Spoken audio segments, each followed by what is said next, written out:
കാക്കനാട്ടെ customs ക്വാർട്ടേഴ്സിൽ മരിച്ച നിലയിൽ കണ്ടെത്തിയ 3 പേരുടെയും പോസ്റ്റ്മോർട്ടം ഇന്ന് നടക്കുകയാണ്. GST additional commissioner Manish Vijay, സഹോദരി ശാലിനി, മാതാവ് ശകുന്തള അഗർവാൾ എന്നിവരാണ് മരിച്ചത്. വളരെ ദുരൂഹവും അതുപോലെ വളരെ അപ്രതീക്ഷിതവുമായ ഒരു വാർത്തയ്ക്കാണ് വ്യാഴാഴ്ച രാത്രി കൊച്ചി സാക്ഷ്യം വഹിച്ചത്. കൊച്ചി കച്ചേരിപ്പടിയിലുള്ള central tax excise and customs ഓഫീസിലെ അഡീഷണൽ കമ്മീഷണറാണ് ജാർഖണ്ഡ് റാഞ്ചി സ്വദേശി മനീഷ് വിജയ്. ഇദ്ദേഹത്തിന്റെ പെങ്ങൾ ശാലിനി വിജയ്, ഇവരുടെ അമ്മ ശകുന്തള അഗർവാൾ തുടങ്ങിയവരെ മരിച്ച നിലയിൽ കണ്ടെത്തിയതാണ് സംഭവം. ഇവർ താമസിച്ചിരുന്നത് കാക്കനാട് ഈച്ചമുക്കിലുള്ള സെൻട്രൽ എക്സൈസ് ക്വാർട്ടേഴ്സിലെ 114 നമ്പർ വീട്ടിലാണ്. ഇവിടെയാണ് ഇവരെ മൂവരെയും മരിച്ച നിലയിൽ കണ്ടെത്തിയത്. 42 വയസ്സുണ്ട് മനീഷിന്. മനീഷിന്റെ മൃതദേഹം ക്വാർട്ടേഴ്സിന്റെ ഹാളിനോട് ചേർന്നുള്ള മുറിയിലും 35 വയസ്സുള്ള സഹോദരിയുടേത് വീടിന്റെ പിൻഭാഗത്തെ മുറിയിലും തൂങ്ങിയ നിലയിലായിരുന്നു. ഏകദേശം 80 വയസ്സുണ്ട് ഇവരുടെ അമ്മ ശകുന്തള അഗർവാളിന്. അമ്മയുടെ മൃതദേഹം കണ്ടെത്തിയത് വീടിന്റെ ഇടത്തെ മുറിയിൽ പുതപ്പ് കൊണ്ട് മൂടി മൃതദേഹത്തിൽ പൂക്കൾ വർഷിച്ച രീതിയിലായിരുന്നു. മനീഷിന്റെ മുറിയിൽ നിന്ന് ഒരു ഡയറി കണ്ടെത്തിയിട്ടുണ്ട്. ഹിന്ദിയിൽ എഴുതിയിരിക്കുന്ന ഒരു ഡയറിയാണ് പോലീസ് കണ്ടെടുത്തിരിക്കുന്നത്. ജീവിതത്തിലെ ചില നൈരാശ്യങ്ങൾ മൂലം മനീഷും മറ്റുള്ളവരും ജീവൻ ഒടുക്കി എന്ന നിലയിലാണ് തൃക്കാക്കര പോലീസ് തയ്യാറാക്കിയ FIR-ൽ പറയുന്നത്. എന്നാൽ ഉത്തരം കിട്ടാത്ത പല ചോദ്യങ്ങളും ഇതിലുണ്ട് എന്നും പറയുന്നു. അവിവാഹിതരായ സഹോദരങ്ങൾ അമ്മ മരിച്ചതിന്റെ ആഘാതത്തിൽ ആത്മഹത്യ ചെയ്തതാണോ എന്നറിയില്ല. വേറെ എന്തെങ്കിലും പ്രശ്നങ്ങൾ ഇവരെ അലട്ടിയിരുന്നോ തുടങ്ങിയ കാര്യങ്ങളാണ് ഇനി പോലീസ് അന്വേഷിക്കുക.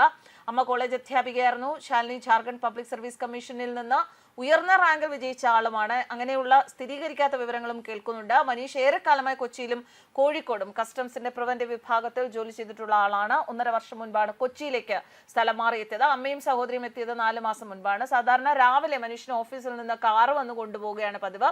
വൈകിട്ടോടെ തിരിച്ചും എത്തിക്കും. സഹോദരിക്കോ അമ്മയ്ക്കോ അവിടുത്തെ മറ്റു വീട്ടുകാരുമായി കാര്യമായി ബന്ധവുമില്ല. ഇടയ്ക്കിടെ പുറത്തെ കസേരയിൽ അമ്മ വന്നിരിക്കാറുണ്ട് എന്നാണ് അയൽവാസികൾ പറയുന്നത്. ഏറെക്കുറെ ഒരു ഒറ്റപ്പെട്ട സ്ഥലത്താണ് ഇവരുടെ ക്വാർട്ടേഴ്സ്. അതുകൊണ്ട് തന്നെ മരിച്ച വിവരം പോലും ഈ ദിവസങ്ങളിൽ ആരും അറിഞ്ഞില്ല എന്നതാണ് വേദനിപ്പിക്കുന്നത്.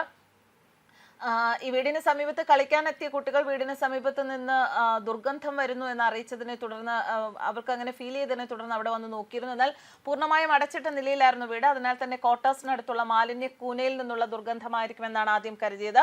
ഒരാഴ്ചയെ മനീഷ് അവധിയിലായിരുന്നു അത്രേ. സഹോദരിയുടെ ആവശ്യാർത്ഥം നാട്ടിലേക്ക് പോകുന്നു എന്നാണ് ഓഫീസിൽ അറിയിച്ചിരുന്നത്. പിന്നീട് 10 ദിവസത്തിന് ശേഷമാണ് 3 പേരുടെ മൃതദേഹം കണ്ടെത്തുന്നത്. അതാകട്ടെ ഒരാഴ്ചത്തെ അവധിക്ക് പോയ ആൾ തിരിച്ചു വരാതിരിക്കുകയും മൊബൈലിൽ ലഭ്യമാകാതിരിക്കുകയും ചെയ്തതോടെ സഹപ്രവർത്തകർ വീട്ടിൽ വന്ന് അന്വേഷിച്ചപ്പോഴാണ് കാര്യം അറിയുന്നത്. ഇവരുടെ ഒരു സഹോദരി വിദേശത്തുണ്ട്. അവരെ വിവരം അറിയിക്കണമെന്നാണ് മനീഷിന്റെ ഡയറിയിൽ പറഞ്ഞിട്ടുള്ള ഒരു കുറിപ്പ്. അതേസമയം അമ്മയുടെ മരണം എങ്ങനെയാണ് സംഭവിച്ചത് എന്ന കാര്യമാണ് പ്രധാനമായും പോലീസ് അന്വേഷിക്കുന്നത്. സഹോദരിയുടെ ജാർഖണ്ഡ് PSC നിയമനവുമായി ബന്ധപ്പെട്ട ചില വിവാദങ്ങൾ ഉണ്ടായിരുന്നതായും സൂചനയുണ്ട്. മൃതദേഹങ്ങൾ ഇൻക്വസ്റ്റ് നടപടികൾക്ക് ശേഷം കളമശ്ശേരി മെഡിക്കൽ കോളേജിലേക്ക് മാറ്റും. അമ്മയുടെ മരണം ഉൾപ്പെടെയുള്ള കാര്യങ്ങളിൽ വ്യക്തത ലഭിക്കാൻ പോസ്റ്റ്മോർട്ടം റിപ്പോർട്ടും പുറത്തു വരുന്നവരെ കാത്തിരിക്കേണ്ടി വരും. എന്തായാലും സാമ്പത്തികമായ പ്രശ്നങ്ങളൊന്നും ഈ കുടുംബത്തെ അലട്ടിയിരുന്നില്ല. അതുകൊണ്ട് തന്നെ ആത്മഹത്യയാണെങ്കിൽ എന്താണ് അവരെ അതിലേക്ക് നയിച്ചത് എന്നാണ് പോലീസ് അന്വേഷിക്കുന്നത്. സഹോദരിയുടെ ആവശ്യാർത്ഥം മനീഷ് ജാർഖണ്ഡിലേക്ക് പോയിരുന്നില്ല എന്നും വിവരമുണ്ട്. എന്താണ് ഇവരെ സംബന്ധിച്ച് ദുരൂഹതകൾ എന്ന് ചുരുളഴിക്കാനുള്ള ശ്രമത്തിലാണ് പോലീസ്. 4-5 ദിവസത്തെങ്കിലും പഴക്കം മൃതദേഹങ്ങൾക്ക് ഉണ്ട് എന്നാണ് പോലീസ് വൃത്തങ്ങൾ പറയുന്നത്. ശാലിനി മനീഷും തൂങ്ങിയ നിലയിലും ശകുന്തളയുടെ മൃതദേഹം കിടക്കയിൽ കിടക്കുന്ന നിലയിലുമായിരുന്നു. ശാലിനി മനീഷും ആത്മഹത്യ ചെയ്തതാണ് എന്ന നിഗമനത്തിലാണ് ഇപ്പോൾ പോലീസ്. പക്ഷേ ആത്മഹത്യയുടെ കാരണം എന്താണ് എന്നത് കണ്ടെത്തണം. ശകുന്തളയുടെ മരണത്തെക്കുറിച്ചും പോലീസ് പരിശോധിച്ചു വരികയാണ്. ഹിന്ദിയിൽ എഴുതിയ കുറിപ്പിൽ പറയുന്നത് സഹോദരിയെ അറിയിക്കണം എന്നുള്ളതാണ്. എന്തായാലും കൂടുതൽ വിവരങ്ങൾ അടുത്ത മണിക്കൂറുകളിൽ അറിയും എന്ന് തന്നെയാണ് പ്രതീക്ഷിക്കുന്നത്. ന്യൂസ് ഡെസ്ക് കർമ്മ.